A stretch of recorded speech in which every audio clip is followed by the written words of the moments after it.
Bismillahirrahmanirrahim. Assalamualaikum warahmatullahi wabarakatuh. Untuk video kali ini kita akan membahas salah satu tanda akhir zaman, yaitu munculnya Dajjal Al-Masih. Kita akan membahas fokus di Dajjal terlebih dahulu, tanpa membahas tanda-tanda kiamat yang lain. Yang dimaksudkan di sini adalah kiamat kubro ya, bukan kiamat kecil. Yang di akhir zaman nanti. Baik, kita akan mulai. Seperti yang sudah saya sebutkan tadi, Dajjal adalah salah satu tanda terjadinya atau akan terjadinya kiamat besar atau kiamat kubro. Berakhirnya zaman di dunia ini. Kemudian kita berpindah ke alam yang lain. Rasulullah SAW pernah bersabda, tidak ada satupun makhluk sejak Adam diciptakan sampai terjadinya hari kiamat yang fitnahnya lebih besar daripada Dajjal. Jadi Dajjal adalah makhluk yang membawa fitnah sangat besar di akhir zaman nanti. Secara bahasa, Dajjal berasal dari Dal, Jim, dan Lam. Dajjalah artinya adalah kepalsuan atau kebohongan. Sedangkan Dajjala syai' ay bimakna ghatta syai', artinya menutupi sesuatu. Yang dimaksudkan menutupi adalah menutupi kebenaran. Bukankah diriwayatkan bahwasanya Dajjal ketika datang menawarkan api di sisi kanannya atau air di sisi kirinya? Yang dimaksudkan adalah kebalikan dari yang dibawanya. Ulama menyebutkan ghatta syai', yaitu menutupi hal baik dengan sesuatu yang buruk, dan begitupun sebaliknya menutupi hal buruk dengan sesuatu yang baik. Baik, beberapa orang mungkin bertanya-tanya, Dajjal itu apa? Apakah makhlukkah, manusia, jin, atau bahkan sistem atau pemikiran dari manusia itu sendiri? Jadi Rasulullah SAW bersabda bahwasanya rojulun, Dajjal adalah rojul, laki-laki.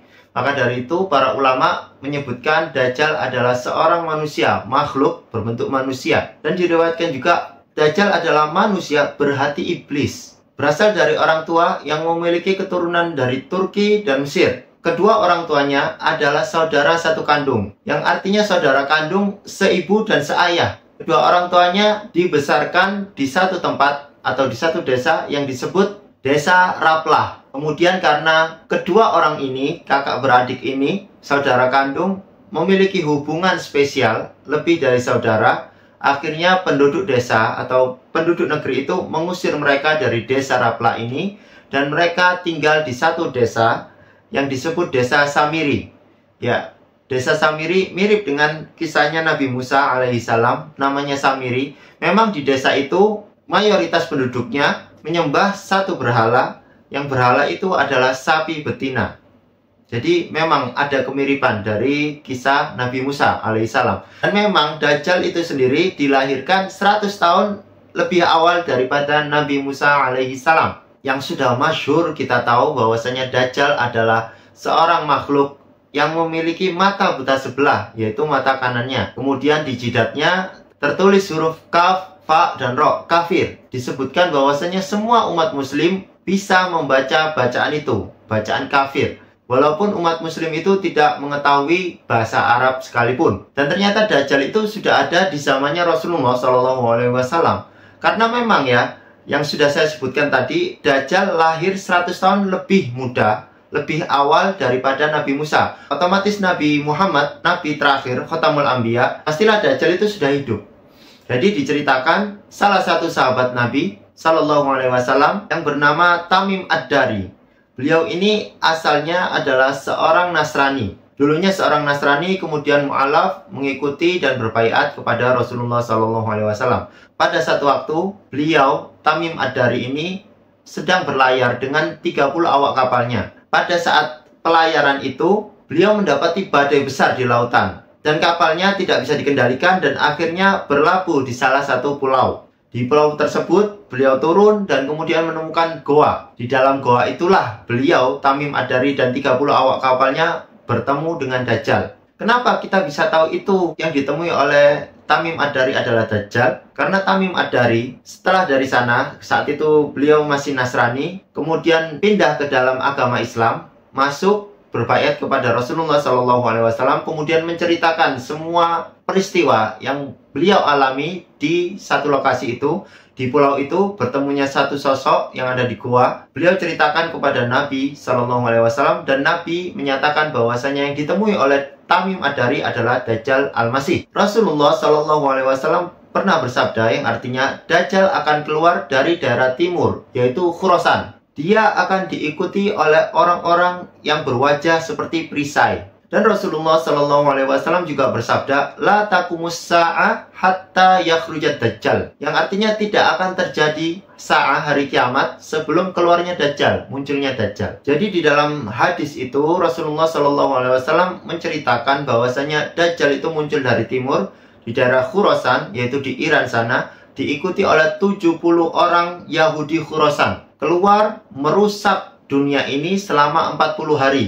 Yang diceritakan bahwasanya satu harinya sama dengan 1 tahun, kemudian satu hari berikutnya sama dengan 1 bulan, satu hari berikutnya sama dengan 1 pekan, dan setelahnya hari-harinya sama dengan hari-hari kalian. Dan Rasulullah menjelaskan seluruh dunia ini, seluruh tempat ini akan dijajaki oleh Dajjal, kecuali 2 tempat, yaitu Mekah dan Madinah. Kenapa? Karena di 2 tempat ini ada malaikat yang menjaga agar Dajjal tidak bisa masuk ke 2 kota suci ini. Baik, sebelumnya saya akan coba ceritakan ciri-ciri dari Dajjal.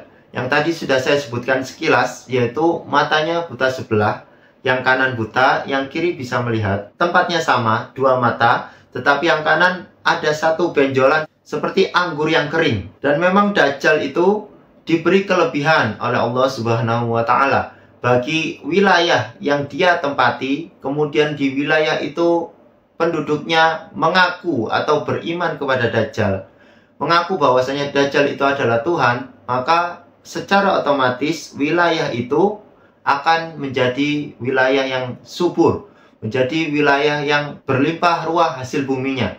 Sedangkan di satu wilayah, di mana wilayah itu penduduknya tidak mengakui atau tidak mengimani Dajjal sebagai Tuhan, maka secara otomatis pula wilayah itu akan menjadi tandus dan akan dirundung kesengsaraan. Kulit dari Dajjal ini kehitam-hitaman, di atas matanya, yaitu di dahinya ada tulisan kafaro, yang artinya kafir. Rambutnya keriting, kemudian badannya pendek, dan kakinya itu bengkok. Maksudnya berjauhan seperti itu ya. Beliau awalnya mengaku nabi dan kemudian meningkat menjadi mengaku sebagai Tuhan. Ketika beliau menjelajah seluruh dunia selama 40 hari tadi, beliau diikuti dengan bergunung-gunung makanan. Karena memang Dajjal ini mempunyai suatu kelebihan, dan semua wilayah yang mengakui bahwasanya Dajjal ini adalah Tuhan akan menjadi makmur, makanya dia memiliki perbekalan yang sangat banyak dalam hal makanan.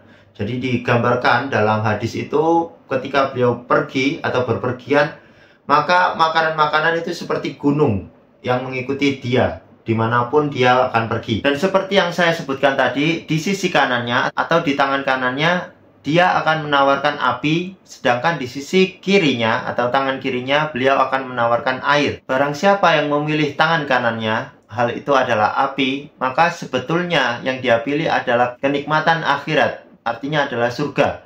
Sedangkan ketika orang memilih di tangan kirinya yang sebuah air, itu artinya adalah neraka.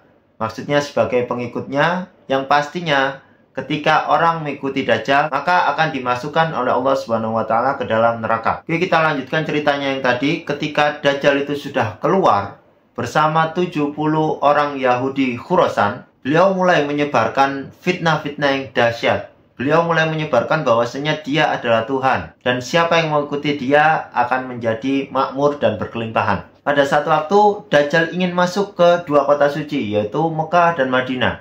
Tetapi beliau terhalang, karena sudah saya sebutkan tadi bahwasanya 2 kota ini dijaga oleh para malaikat.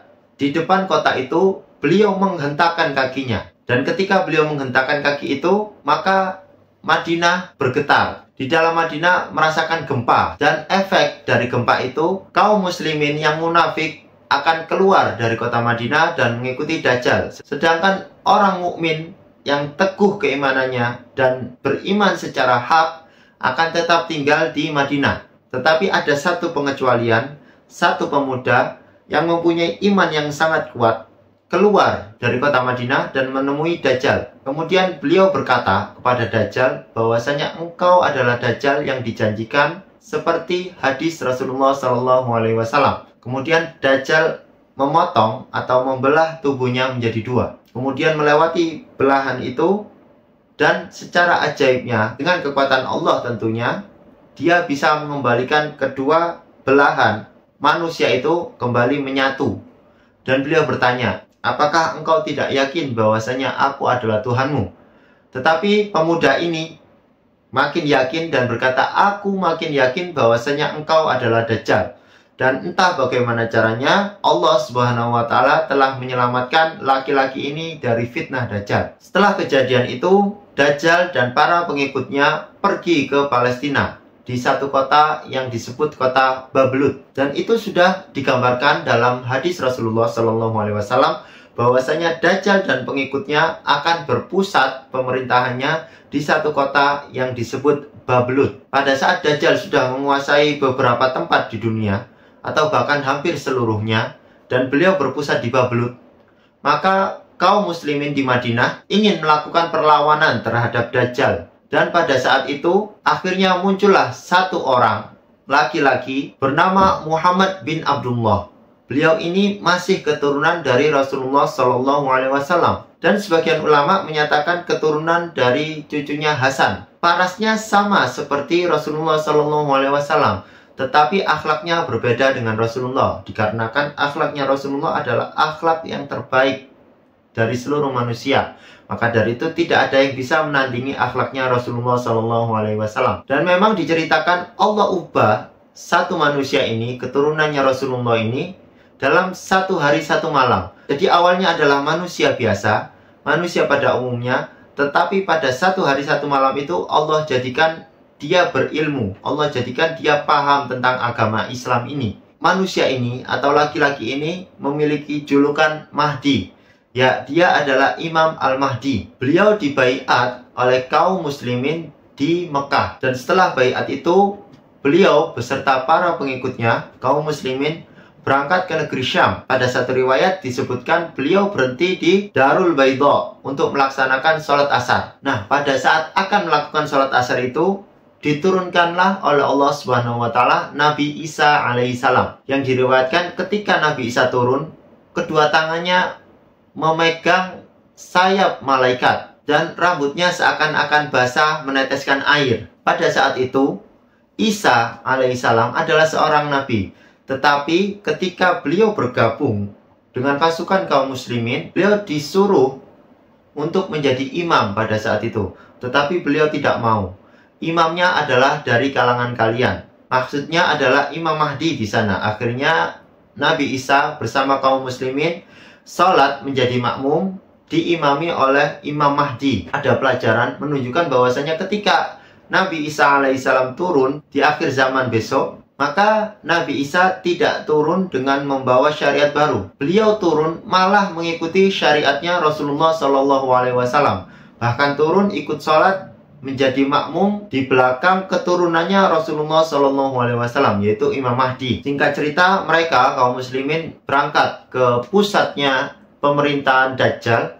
Kemudian Isa bertemu langsung dengan Dajjal laknatullah. Dan pada saat itu juga ketika Dajjal bertemu dengan Nabi Isa alaihissalam, tubuhnya pun meleleh dan akhirnya Nabi Isa menusuk dahinya, dahi Dajjal, untuk mengakhiri kekejaman dan pemerintahan Dajjal pada saat itu. Dan ketika Dajjal sudah terbunuh, maka para pengikutnya lari berceceran di mana-mana. Mereka pun bersembunyi di pohon-pohon ataupun di batu-batu. Dan seperti diriwayatkan oleh Rasulullah SAW, batu-batu ataupun pohon-pohon itu bisa berbicara, menyebutkan bahwasanya di sekitarnya, di atasnya atau di bawahnya terdapat Yahudi, terdapat pengikutnya Dajjal. Mereka berbicara atau berteriak kepada kaum muslimin agar kaum muslimin bisa menangkap dan menghabisi para pengikut Dajjal. Singkat cerita, akhirnya seluruh dunia memeluk agama Islam. Tidak ada agama lain pada saat itu kecuali Islam. Dan Nabi Isa alaihissalam merusak semua salib dan gereja,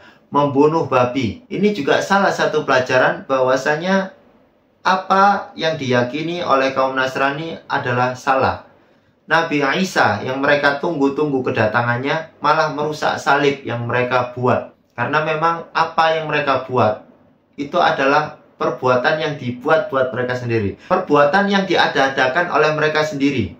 Tidak ada tuntunan atau syariat dari Nabi Isa alaihissalam. Dan pada saat kejayaan Islam itu dipimpinnya dunia oleh agama Islam, tidak ada agama selain agama Islam, itu berlaku selama 40 tahun. Setelah 40 tahun itu, Nabi Isa alaihissalam akhirnya diwafatkan oleh Allah Subhanahu wa Ta'ala. Mungkin di sini ada pertanyaan ya. Kenapa kok malah Nabi Isa alaihissalam yang diperintahkan oleh Allah Subhanahu wa Ta'ala atau ditakdirkan untuk melenyapkan Dajjal di akhir zaman? Sedangkan kita tahu bahwasanya Nabi akhir zaman atau Khotamul Anbiya adalah Nabi Muhammad SAW. Tidak ada nabi lain setelah Nabi Muhammad SAW. Maka para ulama pun menjawab di sini. Yang pertama, alasannya adalah turunnya Nabi Isa alaihissalam di akhir zaman itu menunjukkan bahwasanya kebenaran agama Islam.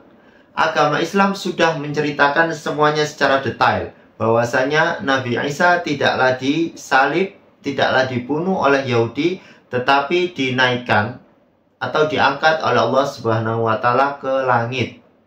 Bukan dibunuh. Dan akhirnya terbukti di akhir zaman Nabi Isa diturunkan oleh Allah Subhanahu wa Ta'ala dari langit dengan memegang kedua sayap malaikat. Faidah yang kedua atau hikmahnya yang kedua adalah menunjukkan bahwasanya Nabi Isa masih hidup. Nabi Isa tidak disalib seperti anggapan kaum Nasrani. Nabi Isa disalib untuk menebus dosa seluruh manusia. Tetapi Nabi Isa hidup dan diangkat oleh Allah Subhanahu wa Ta'ala ke langit untuk diturunkan kembali di akhir zaman melawan Dajjal la'anatullah alaih. Yang ketiga, menunjukkan bahwasanya kemuliaan Nabi Muhammad SAW sebagai Khotamul Anbiya atau penutupnya para nabi. Kenapa disebut seperti itu? Kalaupun memang Nabi Muhammad SAW sebagai penutupnya para nabi, tetapi kenapa Nabi Isa masih turun? Masih ada nabi setelah Nabi Muhammad. Di sini ditunjukkan bahwasanya Nabi Isa turun, memang secara jasadnya turun, sebagai manusia turun. Tetapi beliau bukan sebagai Nabi pembawa syariat baru. Dibuktikan ketika Nabi Isa alaihissalam turun, mengikuti sholat dengan kaum muslimin di belakangnya Imam Mahdi, di belakangnya kaum muslimin, di belakangnya keturunan Nabi SAW. Itu menunjukkan bahwasanya Nabi Isa tidak membawa syariat baru, bahkan mengikuti ajarannya Nabi Muhammad SAW. Kemudian hikmah yang keempat menunjukkan bahwasanya Isa alaihissalam adalah manusia, bukan Tuhan seperti prasangkanya kaum Nasrani yang menyatakan bahwasanya Nabi Isa adalah Tuhan. Buktinya apa? Ketika Nabi Isa adalah nabi, bukan Tuhan, hanya nabi, seorang manusia yang diutus oleh Allah Subhanahu wa Ta'ala. Setelah dikalahkannya Dajjal, makmurnya agama Islam, jayanya agama Islam selama 40 tahun.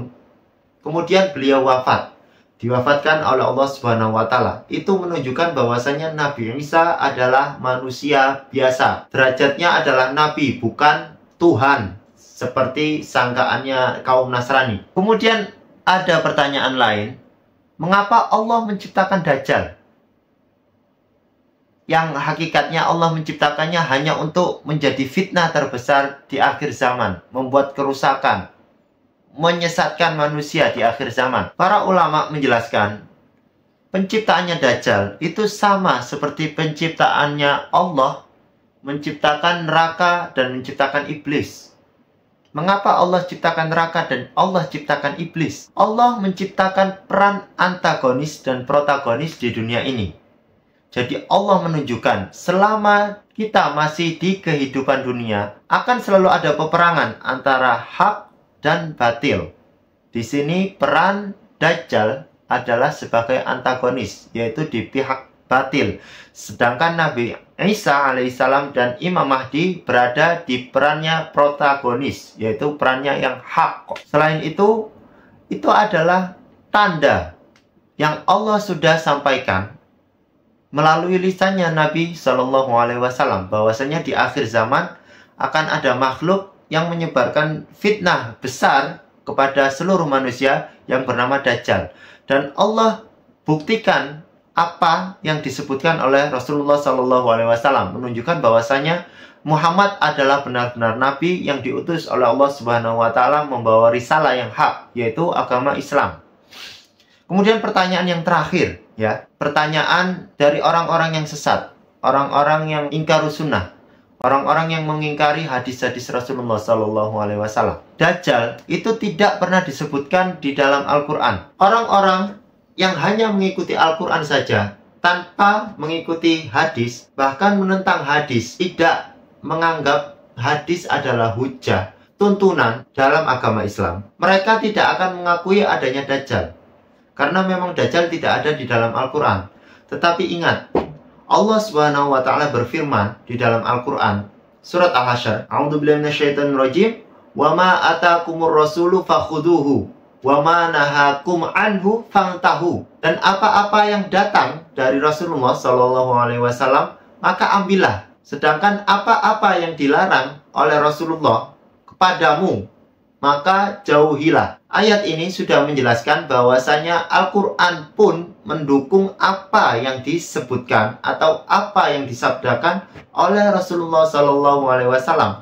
Maka dari itu, ketika kita mengimani adanya Al-Quran, kita mengimani seluruh isi Al-Quran, maka pastilah kita juga mengimani apa yang disabdakan oleh Rasulullah Shallallahu Alaihi Wasallam. Kita juga mengimani adanya Dajjal di akhir zaman nanti sebagai salah satu tanda kiamat kubro. Maka itulah bantahan dari Ahlus Sunnah wal Jamaah kepada kaum ingkarus sunnah yang tidak mengakui bahwasanya sabda Rasulullah, hadis-hadisnya Rasulullah itu tidak bisa menjadi pedoman dalam agama Islam. Oke, cukup sekian. Pembahasan kita malah terlalu jauh ya, tidak ke inti bahasan yaitu Dajjal. Maka dari itu saya cukupkan. Semoga bermanfaat.